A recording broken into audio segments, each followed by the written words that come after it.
been said about the similarities and links between Ferguson and Gaza since the events of summer 2015. The shooting of Michael Brown in Ferguson, Missouri, and the latest Israeli operation entitled Operation Protective Edge in Gaza, with their respective global protests. But what do the similarities and connections mean with regard to the question of repression and the subject of race? What must be done to address and redress the core issues at hand? How can we turn these understandings into useful actions and lessons for the future? These questions and more will be addressed by the speakers on the panel. We'll start today with Bill Fletcher, who is the former president of Trans-Africa Forum and currently senior scholar with the Institute for Policy Studies, an editorial board member of blackcommentator.com, and in the leadership of several other projects. He's the co-author of The Indispensable Ally, Black Workers and the Formation of the Congress of Industrial Organizations, 1934 to 1941, the co-author of Solidarity Divided, The Crisis in Organized Labor and a New Path Towards Social Justice, and the author of They're Bankrupting Us and 20 Other Myths About Unions. Fletcher is a syndicated columnist, a regular media commentator on television, radio, and the web, and has worked with several labor unions, in addition to serving as a senior staff person in the National AFL-CIO. Following Bill Fletcher will be Reverend Grayland Hagler. He is the senior minister of Plymouth Congregational United Church of Christ in Washington, D.C., and also executive director of Faith Strategies, an organization of clergy that organizes efforts to improve the lot of working people, protect human and civil rights, and develop strategies for movements to embrace the faith community. He has previously served as National President of Ministers for Racial, Social, and Economic Justice, as well as on the Steering and Administrative Committee of United for Peace and Justice, a national coalition working to oppose aspects of U.S. foreign policy that contribute to war and aggression. And lastly, we will have Ramah Kudaimi, who is currently Membership and Outreach Coordinator for the U.S. campaign to end the Israeli occupation, and has worked at several grassroots activist organizations in the D.C. area, including Code Pink, the Washington Peace Center, and the Arab American Action Network. She has a Master of Arts degree in Conflict Resolution from Georgetown University and a BS in Journalism from Northwestern University. Her writing has been published by Al Jazeera English, The Progressive, Truth Out, among other outlets. So we'll start now with Bill Fletcher.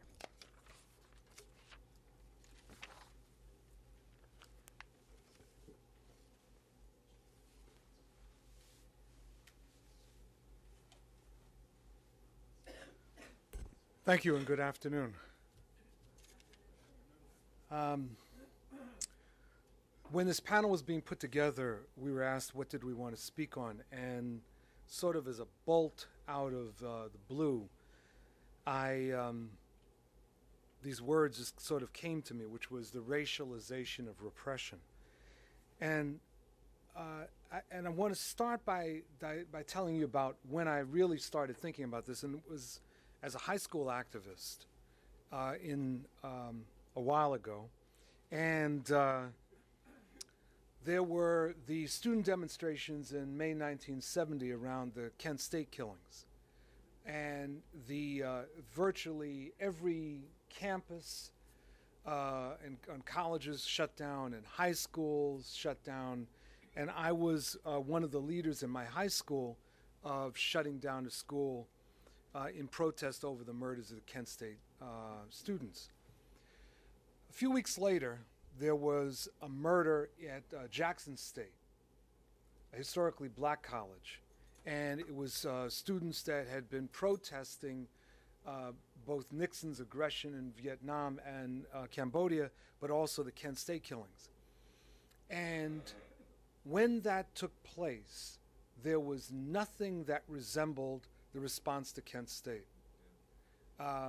In my high school, for example, there were a number of us that tried to lead a walkout, and we were met with this sort of blank look by many of the students. And around the country, I'd hear similar such stories. And it really started me thinking about, well, how is it possible to explain this distinction? And that's part of what I want to get at today. The nature of repression is obviously both physical and psychological. I don't want to spend time on the physical, but the psychological is aimed at both the oppressed and the oppressor populations. So you can see this in a number of interesting ways, whether the way that the Nazis perpetrated repression or right-wing Hutus in 1994 in the genocide. The victimized population must be demonized, rendered less than human before you can carry out the actual genocide. And there's an interesting moment in a tremendous Kenneth Branagh film called Conspiracy, which if you have never seen, it's very much worth seeing. It's about the Wannsee meeting where the Holocaust was planned in 1942. And it's all based on transcripts that they discovered. And in that, in one of the scenes, there's this discussion about how best to exterminate Jews. And one of the things that they said is that you just simply can't line up people and have regular soldiers shoot them down because it's demoralizing for the troops, which I thought was really a fascinating frame. It was demoralizing for the troops to shoot down, men, and particularly women and children. And so they had to find a different means in which to carry out the genocide. And part of that is certainly psychological, and part of it was technical. So in the case of both Palestinians and African Americans, those who are to be repressed must first be deprived of their humanity, reminding us of that famous statement, those whom the gods wish to destroy, they first make mad. What race offers is a way to explain away the reality and the humanity of the oppressed. Now, I want to just take you for a moment looking first at the United States and the issue of police lynchings. So consider for a moment the ratio 21-1. You may or may not have heard this ratio in the context of police lynchings, but African American men in their early 20s are 21 times more likely to be shot and killed by the police than white men of the same age. 21 times. Not twice, not 21 times. All right, so when one stares at this ratio, you can't easily explain this away. And you either have to have decided that blacks deserve it, or simply that you're not going to put an equal value on the lives of African Americans. And much of the same has been done in the case of Palestinians. Any act by a Palestinian, whether it's military, terrorists, or the result of insanity, is transformed generally by the mainstream media, and certainly by the Israeli media, into the worst act in human history. The focus is always on the identity of the Israeli victim. We're made to construct and identify with the victim, while the alleged or actual assailant is always and in every case criminalized. So we understand the individual, whoever it is that is killed, but we don't understand anything else beyond that. The reverse is also as stark. And rather than reference either the Palestinian or African American situation, I take you to the Chapel Hill executions. Now, in the case of the Chapel Hill executions, what's really amazing is that had it not been for the Twitter uprising, which is the way I refer to it, the mainstream media simply would never have covered it. And then when it does get covered, we get no White House declaration about this is a hate crime. We get words coming out of the White House that actually made no sense. We have an explaining away of it. And there's very little overall coverage about this, nor is there much attention to the history of either lynchings against Arabs or particularly what's been going on since 9/11.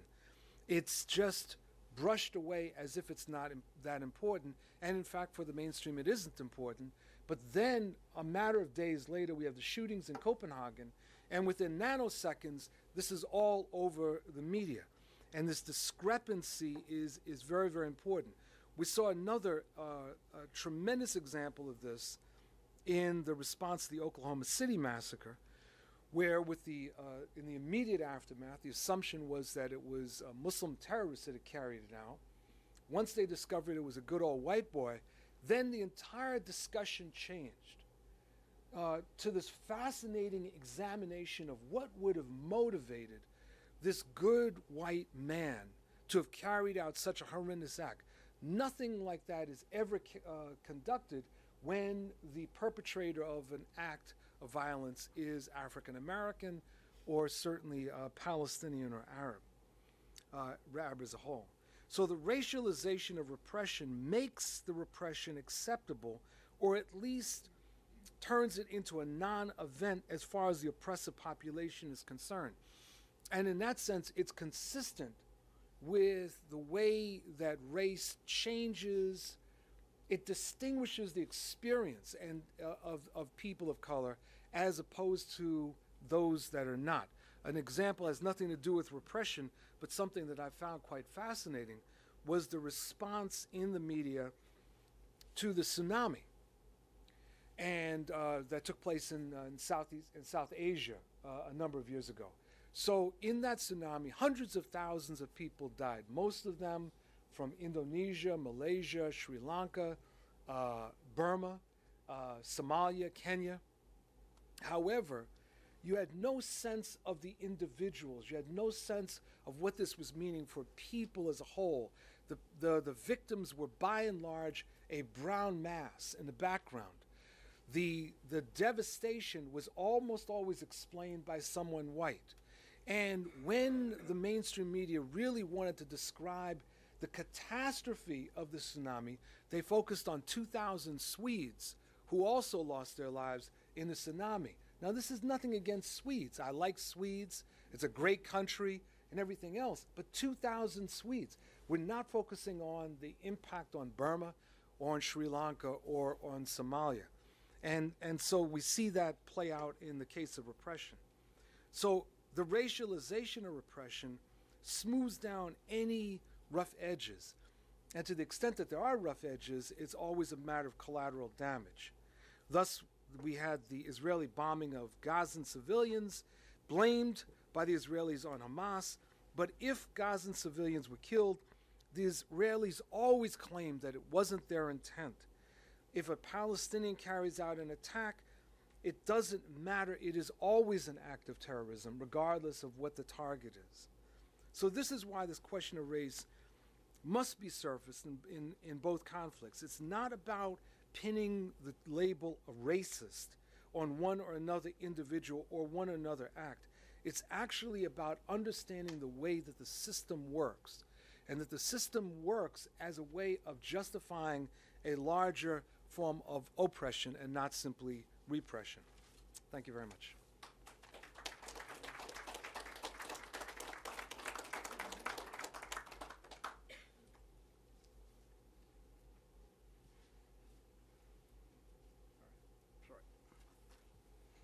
Got cables I'm dodging. Good afternoon, everybody. I want to thank Bill Fletcher for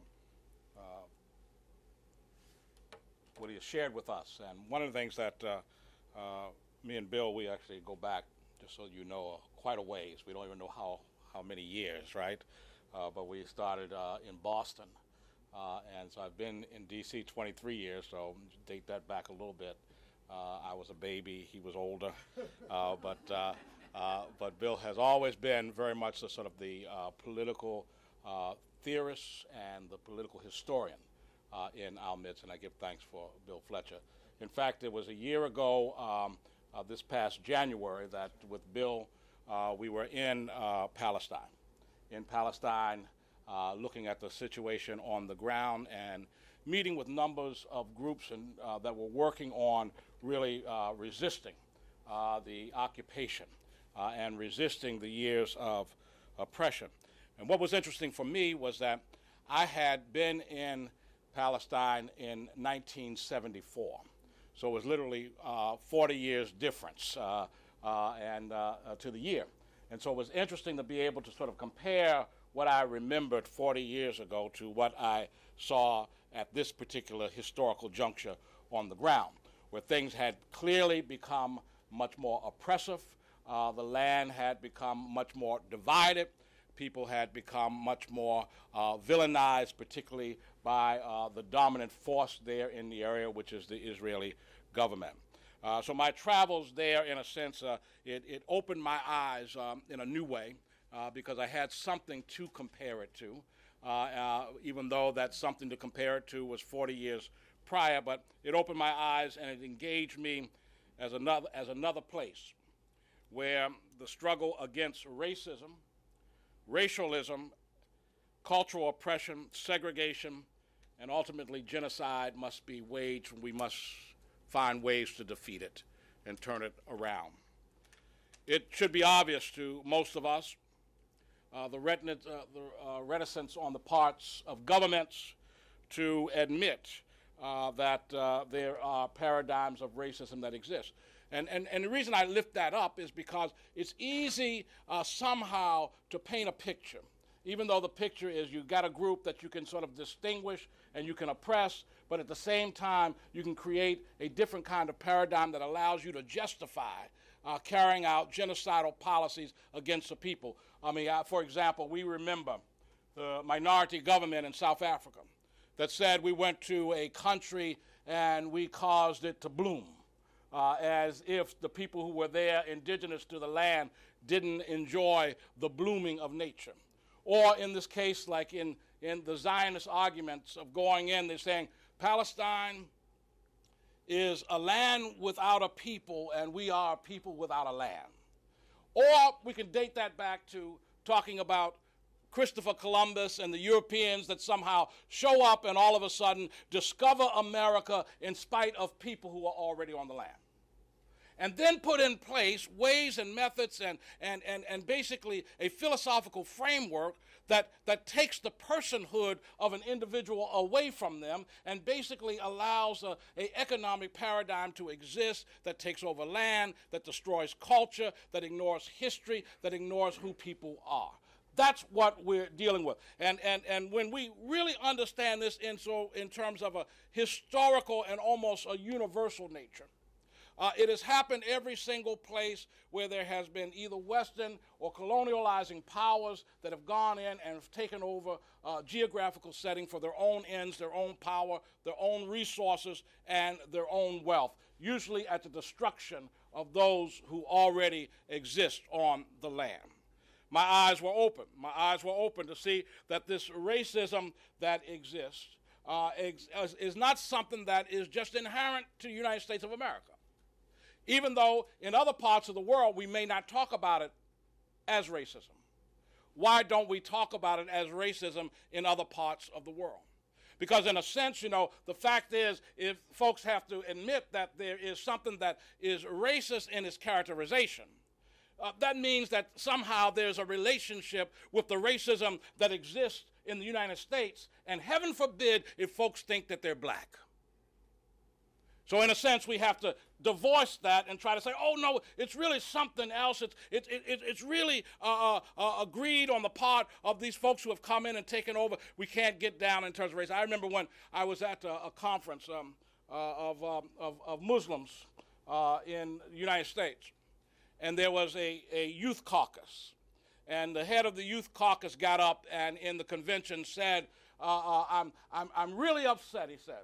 He says, I'm really angry, he says, because, he says, my parents and our parents, these are young folks, our parents denied that it was racist that was going on, and then we went into schools and all the white kids treated us just like they treated the black kids. All of a sudden, the revelation of racism begins to emerge. That folks in the world has been conditioned into this framework in order to continue to enhance the wealth in one group while denying another group, but at the same time putting it in policies and denying that there's anything that's really discriminatory that's taking place. You've got to understand it, is that Palestinians were there, they didn't develop the land. Indians were there, they didn't develop the land. South Africans were there, black South Africans, they didn't develop the land. It's their own fault, right? Or today in Washington, D.C., as gentrification takes place, folks come in and say, well, black folks didn't take care of it politically or economically, so it's their own fault that they're being pushed out. And what I'm getting at is that there's nothing new under the sun. That the arguments here in Washington, D.C. was the argument in white-ruled South Africa, is the argument today in Palestine and Israel. And in a sense, we're called to really, in a sense, take off the blinders that we have and see the reality for what it is. Life in the southern United States, post-Reconstruction, and into the era of Jim Crow. As we stood and traveled in Hebron and other places like that, the comparisons could not be ignored. Right? The restriction of movement, the non-personhood, the second and third class status of Palestinians basically codified and carried out by the Israeli government. All kinds of restrictions on movement and also respect of human beings. Now, it cannot be lost on us that when you looked at what was going on in Ferguson, Missouri, and you saw the military equipment lined on the streets, for those of us who've been there, it looks so much like Gaza. It looks so much like what takes place in the occupied territories every single day. It cannot be lost, the comparison. The comparison cannot be lost when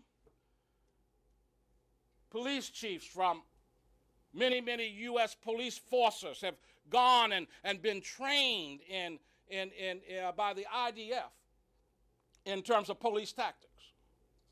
Chief Ramsey, who's now up in Philadelphia, he was here in Washington, D.C. He went to Israel, and all of a sudden he came back, and he turned on all the squad cars' lights that were swirling behind it. That was a tactic they learned from the IDF in Israel. The jump outs that have gone on, the young people that have been killed in Washington, D.C., Brother Briscoe, who was shot down here in Washington, D.C. by one of those jump out squads, perfected in Israel against Palestinians. Again, as an occupying tactic that continues to be carried out and manifests itself all over the country. One can understand the comparisons. The tear gas that's used in the West Bank was the tear gas that was used in Ferguson, Missouri, which was the tear gas that was manufactured in Pennsylvania. We cannot forget that there is this continued relationship. Or Israel that carries out a public relations paradigm by bringing Ethiopian Jews into Israel to stand there and point guns at Palestinians so that you can continue to confuse the issue in terms of race. And those Ethiopians are still at the bottom of the rung when it comes to civilian work. It is no different than what it means to work in any part of the world under a white paradigm. Your second class, your third class citizens, or the Africans that have showed up there as refugees that the Israeli government refused to call refugees, but call them infiltrators instead. Infiltrators, which is a military term, as if somebody has broken through your ranks and has infiltrated your forces to destroy them. And so what happened when we were there, there was a march that was going on out of folks who had come out of a prison where they were being held. And they started marching and in a sense to try to assert their rights. There is this continued racism that exists. At Plymouth Church, Congregation of the United Church of Christ, we continue to try to lift up the issue so that people get clarified on that. In fact, while I'm here today, they're looking at a movie called The Attack. I don't know if you've seen that movie. And they looked at a movie last week called Omar. I don't know if you've seen that movie. And they looked at, they've been looking at movies around the sort of Palestinian theme, trying to understand and see at a different emotional level how this continues to manifest itself. And everybody that sees it relates to it out of their own person. So it's interesting, the connections that exist in terms of people really feeling alienated as black people in the United States can look at these movies and understand what is going on there.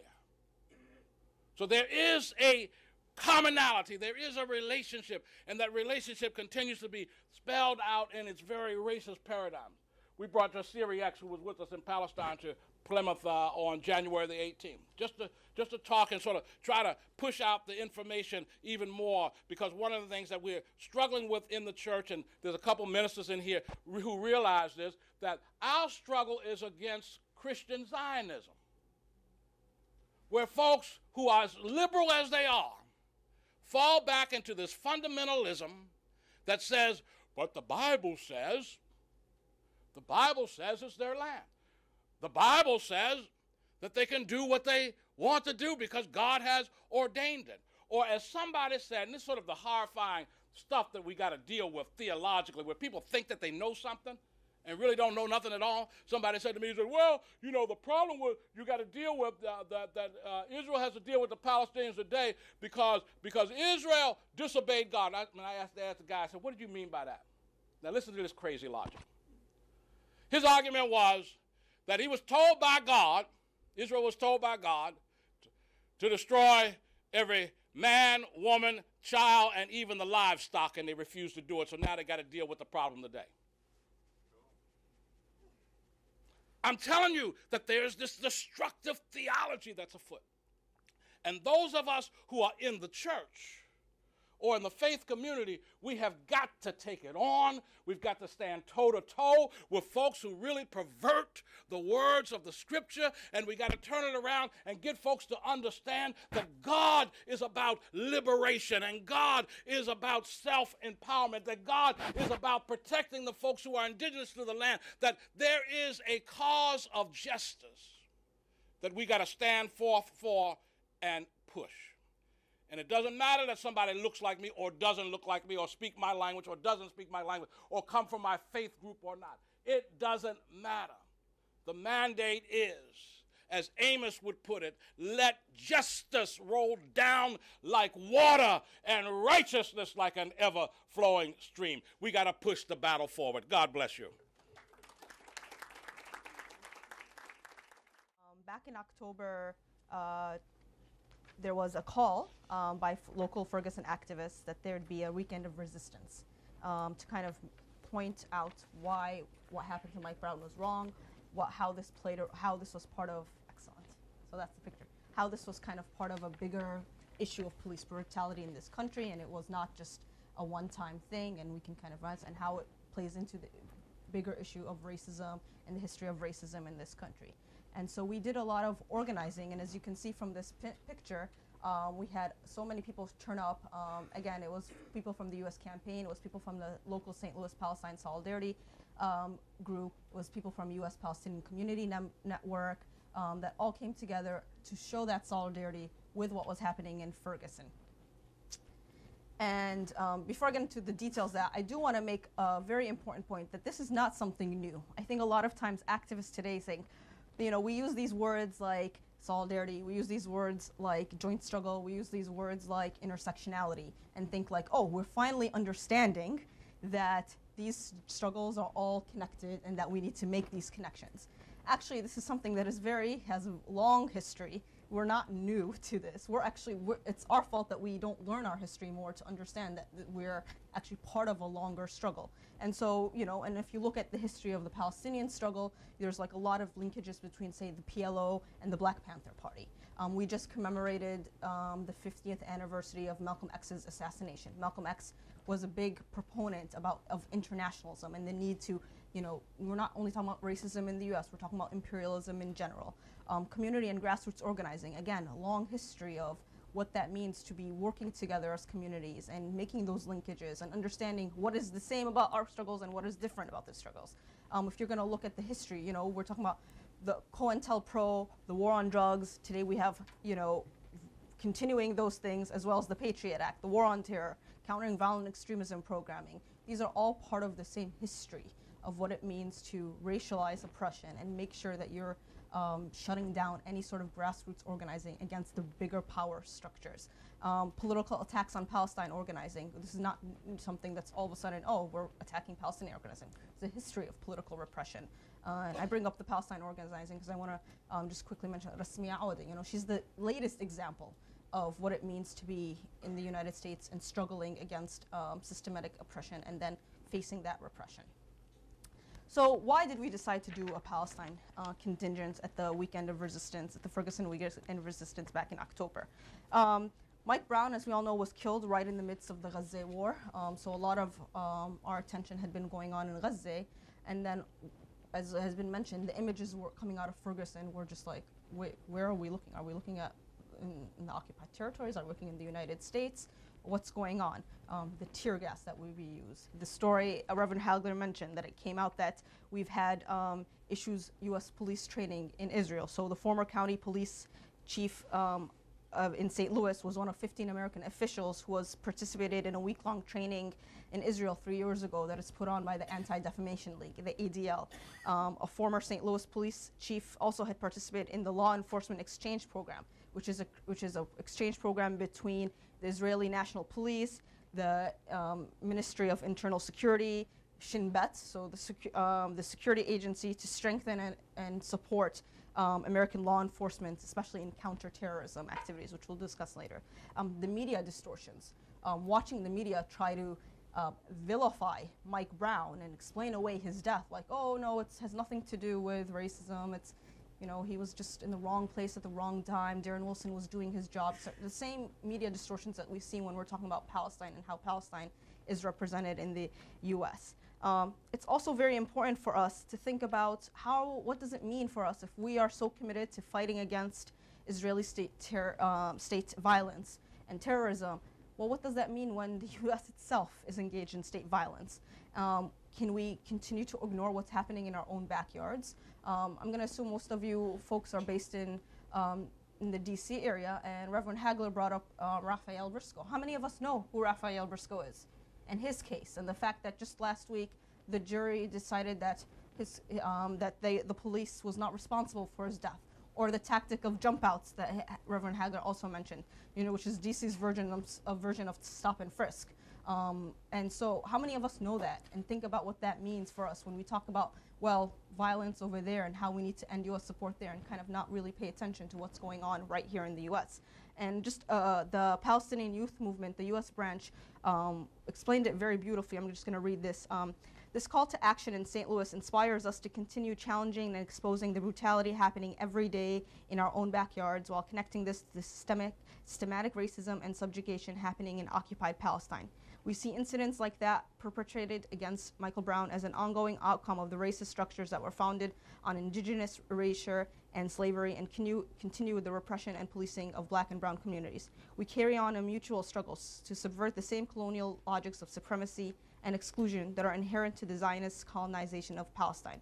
We will no longer stand by and watch while this relentless epidemic of brutality continues to be unleashed onto black and brown bodies here in the U.S. or in our homelands. We stand with you in Ferguson, as we know too well that our freedom is incomplete without the freedom of our black and brown brothers and sisters in the U.S. And so beyond that, that weekend of resistance and kind of showing up and being there in solidarity with the struggle that was happening, that continues to take place in Ferguson, it's also important to think about the campaign work we do and how the campaign work we do, especially around boycott, divestment, and sanctions, BDS, and are working to make sure that U.S. companies, U.S. institutions no longer support Israeli occupation and apartheid. What does that mean? How can we make choices that also strengthen other movements? And so a lot of these corporations that BDS activists target are very complicit in other forms of oppression as well. And so it's very important to think through that. So we're talking about, when we talk about G4S, for a lot of Palestine activists, we know that it's complicit in Israelis' occupation, in that it helps imprison Palestinian, many times political prisoners who have done nothing wrong other than resist their occupation, where Palestinian prisoners tend to be tortured, even killed. And so this is this is a company that is high up on a lot of BDS activist lists because of their role. And yet G4S is the largest private prison company in the world, which means they profit off of systems of mass incarcerations globally. So what does that mean then for us when we're thinking through our campaigning work and who we do outreach to and how we do our messaging? I mean, we know mass incarceration is a problem. John Legend just 2 days ago at the Oscars, everyone was going like, you know, what he said about there's more black men under correctional control today than were under slavery back in 1850. Everyone's like, oh my God, this is such a new fact. Anyone who works on Massacre has been saying this for several years. And so, like, how do we think through that, and how do we build up campaigns to make sure that, okay, we know this is an issue. How do we work for both Palestine and against mass incarceration? Albert Systems is building, has a $145 million contract to provide surveillance for the U.S.-Mexico wall that the U.S. government is building to, again, keep out those people that, you know, we stole their land. And then also thinking about, when we talk about racialization of oppression, why is a wall being built on the southern border, not on the northern border? Thinking through that kind of things. And we know that immigration reforms, quote unquote, have been very deadly. I mean, it's estimated about 2,000 people have been killed, you know, in the past 2-3 decades on the border due to violence. Obama has 2 million people deported. So thinking through that, the joint police trainings we explained. Bill brought up the Chapel Hill. There's so much connections between Islamophobia networks here in the U.S. and Zionist groups providing funding to Islamophobia networks. Folks definitely need to look up. There's Fear Inc., the roots of the Islamophobia network in America, tracks all those kind of funding and where it goes. And there's so many more examples. You can go on and on. Israel developed drone technology that the United States now uses in its war on terror worldwide. Israel, of course, experimented with drones. Where? On who? The Palestinian people, especially in Gaza. And then think about how the U.S. actually funds all this research. So the U.S., we provide billions of dollars in military aid to Israel, a total of 121 billion since the state of Israel was founded. So how Israel kind of uses that money to also continue its military industry. G4S just recently signed a contract with Guantanamo Bay. So again, the examples go on, and it's very important that we're doing our research and choosing targets to think about which communities we want to connect with and why it's important.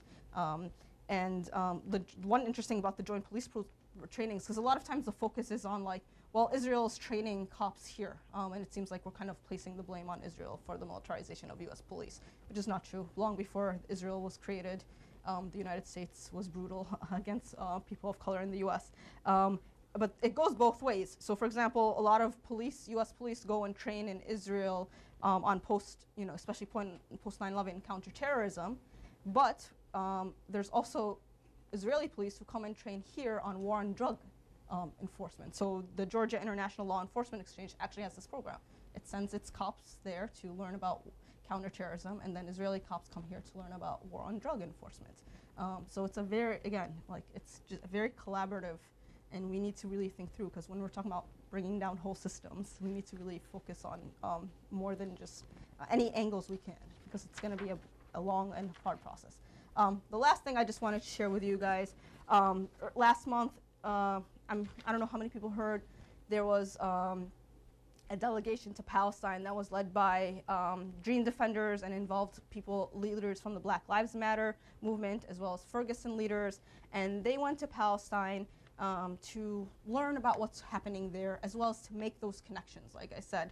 One of the organizers of the trip, he's Palestinian, Ahmed Abusnaid, said, in the spirit of Malcolm X, Angela Davis, Stokely Carmichael, and many others, we thought the connections between the African-American leadership of the movement in the U.S. and those on the ground in Palestine needed to be reestablished and fortified. And it was a very beautiful trip. I highly recommend people, if you're on Twitter, to go search the hashtag #DDPalestine, or Google any articles, any images from that, because it really was a way to, as this movement for Black Lives Matter is continuing to grow, and as our people on the ground here were making connections while they were protesting in Ferguson, what was happening in Palestine at the same time, figuring out how to continue kind of making that both movements feed off each other and work together when necessary is very important. And I think this was a kind of a very good example of activists who are involved in both, kind of bringing other activists together to go learn. And so I don't know if I still have time, but I wanted to play like just 2 minutes of this video. Palestine to stand in love and revolutionary struggle with our brothers and sisters. We come to a land that has been stolen by greed and destroyed by hate. We come here and we learn laws that have been co-signed in ink but written in the blood of the innocent. And we stand next to people who continue to courageously struggle and resist the occupation. People who continue to dream and fight for freedom. From Ferguson to Palestine, the struggle for freedom continues. 1, 2, 3,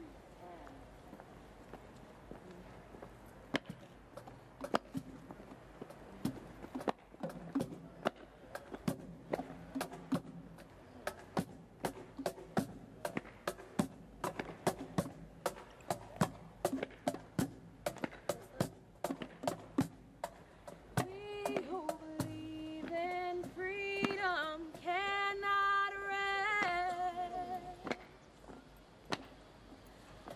We who believe in freedom cannot rest until it's won. We who believe in freedom cannot rest. We who believe in freedom cannot rest until it's won.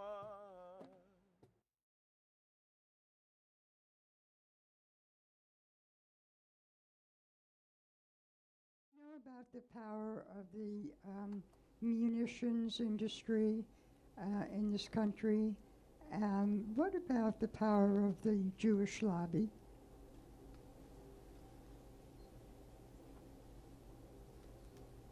Do we have another question on this side? Surely you have more questions. Any more questions before the speakers? Pamela, over here. I'd just like to hear a few next steps from each of the speakers. Thanks.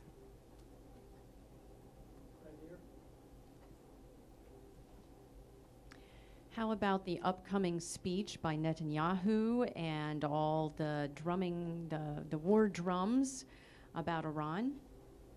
Okay, I think that's enough. I think that's enough questions for them to handle, don't you think? Okay. Who wants to answer? Who wants to start answering questions? Reverend Hagler, would you like to answer a question? Sure. I'll start out by talking about the power of the Jewish lobby, because I think that there is this that exists. I mean, it's again how you. It's a part of the problem is how you frame language, right? And if you go to many synagogues, you say many synagogues will have listed out front of their synagogue that say we support Israel in its right in its search for peace and security. Sounds very innocuous, right? And you sit there and you go, well, yeah, we would support, my next door neighbor and their quest for security and for peace.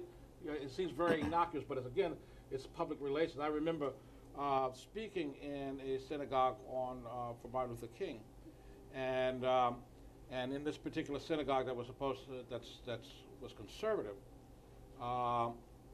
they made a Friday practice of reading in the service the names of people, of Israelis that had been killed. Every single service.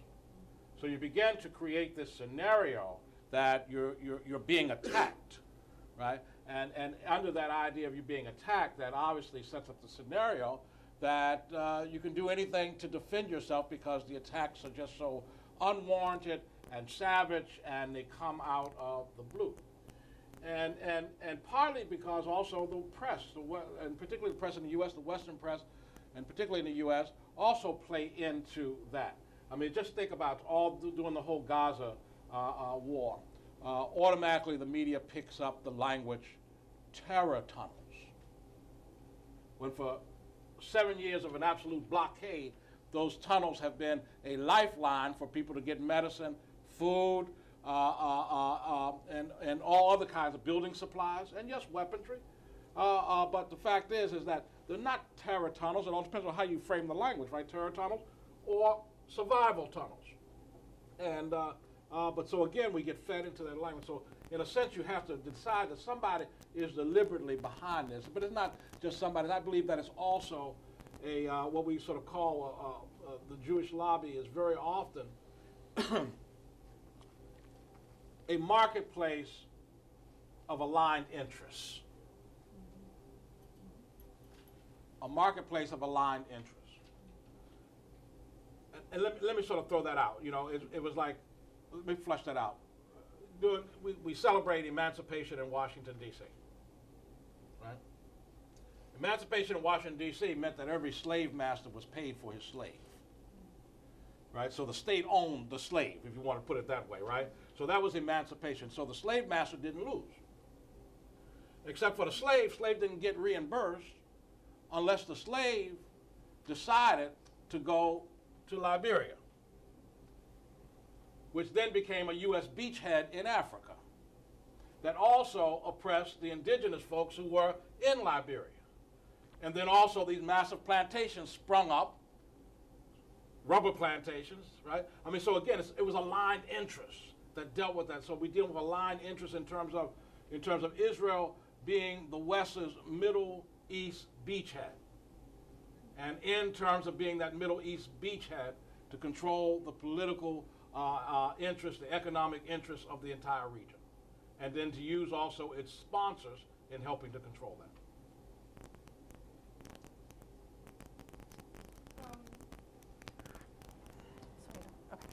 Just to follow up on what Reverend Hagler, I mean, we know lobbies in the U.S., that's how things work out. So to me, the pro-Israel lobby is not any different than all the other lobbies that like to try to control our government and what our government does. You know, you brought up, the NRA. Also, I think most Americans would like some sort of gun control, and yet that doesn't ever get discussed, even when we have example after example of mass shootings. Again, if we talk about racializing oppression, these mass shootings tend to be young white males, and yet that doesn't seem to be seen as a white male problem. But yeah, so I don't want it to make it seem like this is something. I mean, U.S. and Israeli interests align. That's reality. It's not because there's a lobby in the background that's forcing the U.S. hand. The U.S. has a history of a horrible foreign policy of funding war criminals, of committing its own war crimes that have nothing to do with the Middle East, Israel, the region. So I think that's very important to think about when we're trying to analyze why the U.S. does what it does. U.S. weapons companies make a ton load of money out of contracts with Israel. Reality. We brought up the skip the speech issue, and what's kind of happening. I'm sure most of you know Benjamin Netanyahu is scheduled to be speaking at Congress next week, and there's been a lot of pledges. I believe we're at 30-something senators and House people who have decided, and Congress people have decided they're going to be skipping the speech for a lot of different reasons. But I think this is an interesting development, and it's important for us to think through what that means for our work. It's also, though, interesting because I know Reuters was reporting yesterday that top Democrats had invited Netanyahu to speak in a kind of a closed meeting with them in response. So, yeah, what does that mean? I think it's important, and I think it's important to look at the work that has been done to force people to force Congress people to skip the speech. Work the U.S. campaign, Jewish Voice for Peace, Roots Action, Code Pink, Friends of Civilian North America, the U.S. Palestinian Community Network. All these groups have been asking people to call their congressmen to demand that they skip the speech and show that we should not be inviting Netanyahu to come speak in Congress. And if folks are looking for, someone had brought up next step, one very clear next step you can take. The local JVP DC chapter is having a rally Tuesday, March 3rd. Around Netanyahu's speech. They're going to be rallying at the U.S. Capitol building, the West Lawn, from 4 to 6:30. So that's kind of a very concrete next step. There's a lot of next steps you can take. I think educating yourself is very important, learning as much as you can about what's happening in Palestine, what the role of the U.S. is in that, looking at starting a BDS campaign, whether, whether you're involved in a local church, in a local community group, in your school, there's a lot of different ways you can plug in. And so I think it's very important. And I would urge folks you can talk to me after but websites to kind of look through our own website, endtheoccupation.org, the BDS website, bdsmovement.net, which is kind of the website of the Palestinian Boycott National Committee, so kind of learn about what campaigns are out there and how you could potentially plug in. If you're into policy stuff, honestly, anytime you're able to be in touch with your congressperson and let them know that U.S. support for Israeli occupation of apartheid is wrong and you do not agree with it is very important. I mean, I think we all understand that U.S. policy is going to be the last thing to shift on this, as was the case in South Africa and the anti-apartheid movement there. But it's still something we need to work on, and because in the end of the day, as long as that U.S. support is flowing freely, it's a big hindrance to Palestinian freedom and equality.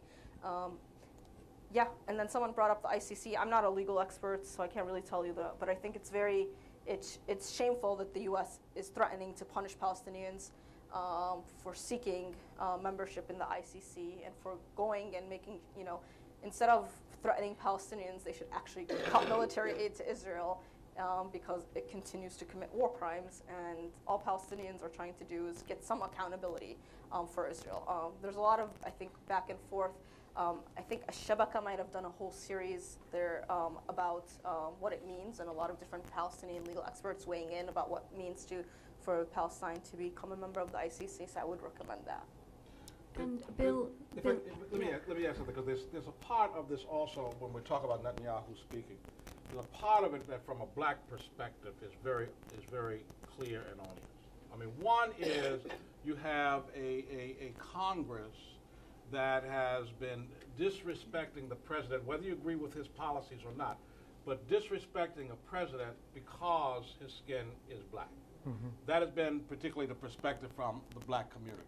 Right? Whether you agree with what he's putting forth or not, the fact is that it has been really pronounced in terms of this Congress and its opposition to everything and almost anything that comes out of this president's mouth, even down to the recent remarks by Giuliani that he obviously does not love America, and so this Congress then goes and invites Netanyahu. And as I said to my congregation on Sunday, I said, the fact is I don't go to somebody else's pulpit unless I have cleared it with the senior pastor, am I right, Brother Wayman, of that church, right? No matter who's invited me, no matter what they've promised, I make a call to the senior pastor and say, such and such has happened, somebody gave me an invitation, can I come into your pulpit? Right? That's protocol. That's been protocol in the United States forever. But all of a sudden now, as again a continued disrespect, is the protocol is violated. And then there's Netanyahu, who knows what the protocol is, but is obviously willing to step over it because, again, it fits into a white supremacist paradigm. That a black face in the White House, even though that black face is President of the United States, it does not count as much as a Bill Clinton, a Richard Nixon, a George W. Bush, or a Daddy, or any of those other whips.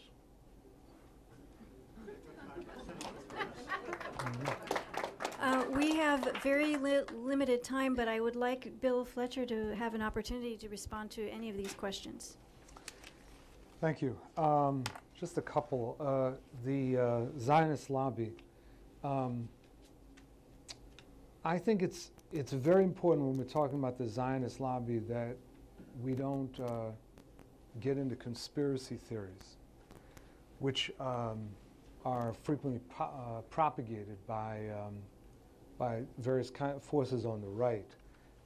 I think, building off of what has been said, the way that I think about it is that there's a symbiotic relationship that exists between Israel and the United States. And it's sort of the relationship of the bacteria in our intestines and humans, that you cannot exist without that bacteria. And the bacteria cannot exist without the humans. And the two serve each other always. And so what really makes that relationship work is something that was implied by what Reverend Hagler said, but I'm going to say very more explicitly, is a settler relationship. That the settler relationship that exists in both Israel and in the United States has, as I've said on a couple of other occasions when I've been here, has been something that really creates an understandable narrative for white Americans.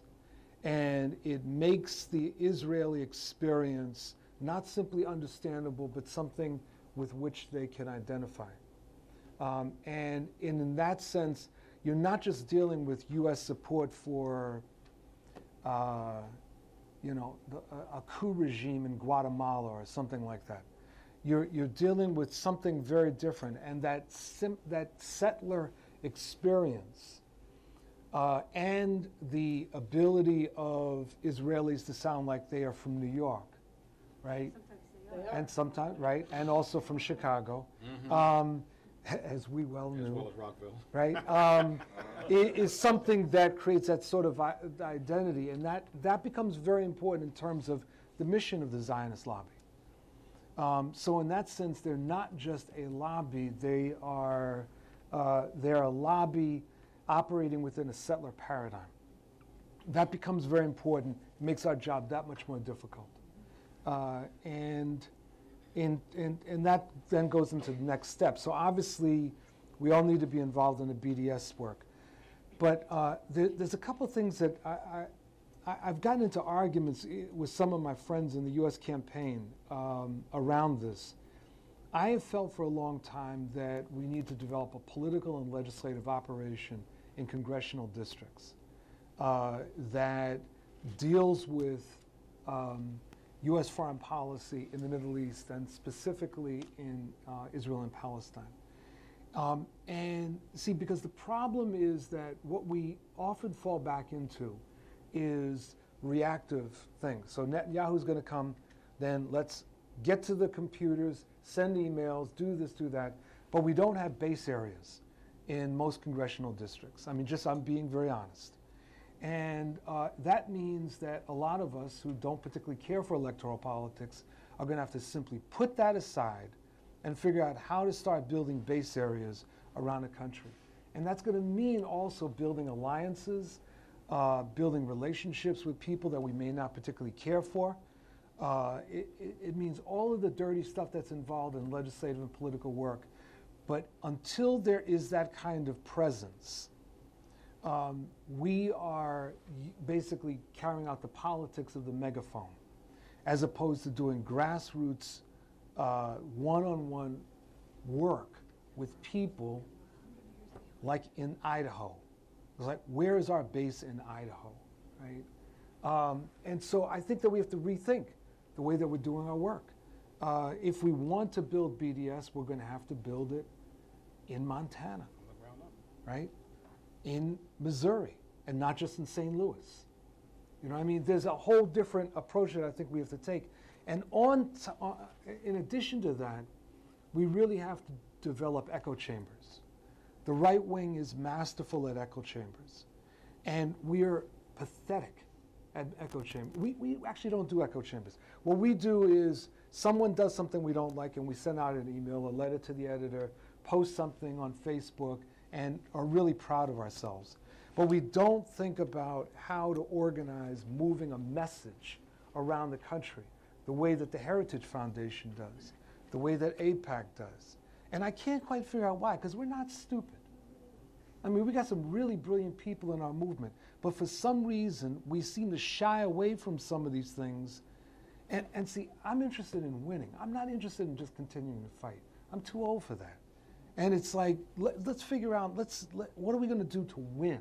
And part of that is really this incredible battle for public opinion, you know. To circle back to this issue of race, we have to have multiple voices, like that Twitter response to Chapel Hill. That was absolutely right, what needed to happen, but we have to go beyond that. It's not just on that one particular issue, and we can't just be relying on spontaneous actions of who happens to get and be able to tweet. We need to have people around the country that almost at a moment's notice are ready to write things. We need to be having active campaigns around this issue of Netanyahu. We need to be right now, you heard it, we need to be exploiting the contradictions within the Israeli establishment. That is the principal thing right now tactically.